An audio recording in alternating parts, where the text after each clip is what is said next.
உரையாற்றி இருக்கிறார். அந்த உரையில் 2 மாதங்களில் நான் மீண்டும் வருவேன் என்ற சூளுரையை அவர் சட்டப்பேரவை உறுப்பினர்கள் மற்றும் அந்த கட்சி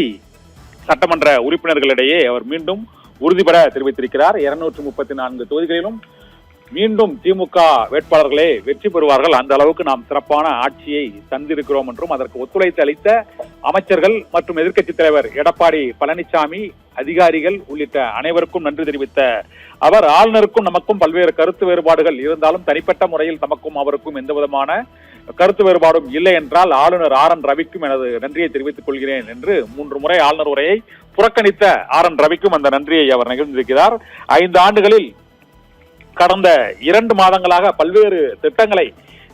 அறிவித்து செயல்படுத்தி மக்களின் ஆதரவை பெற்றிருக்கிறோம் என்றும் 2026 திராவிட மாடல் 2.0 ஆட்சி தொடரும் என்றும் முதலமைச்சர் மு க ஸ்டாலின் இன்றைய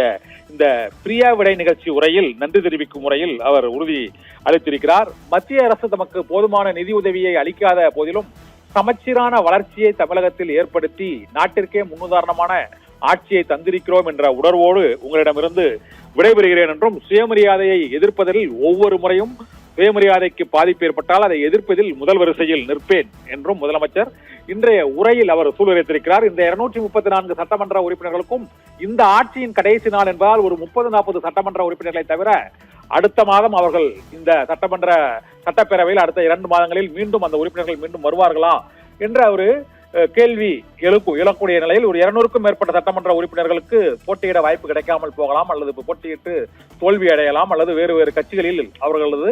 உடல்நிலை உள்ளிட்ட பல்வேறு காரணங்களால் மீண்டும் சட்டப்பேரவை உறுப்பினர்களாக அவர் வர முடியாத ஒரு சூழ்நிலையில் இன்றைய ஒரு நிகழ்ச்சியான இந்த பிரியா விடை அளிக்கக்கூடிய இந்த ஆட்சியின் கடைசி பேரவை கூட்டத்தொடரின் நாளில் அனைத்து உறுப்பினர்களும் முதலமைச்சரின் உரை மற்றும் அவர்களுடைய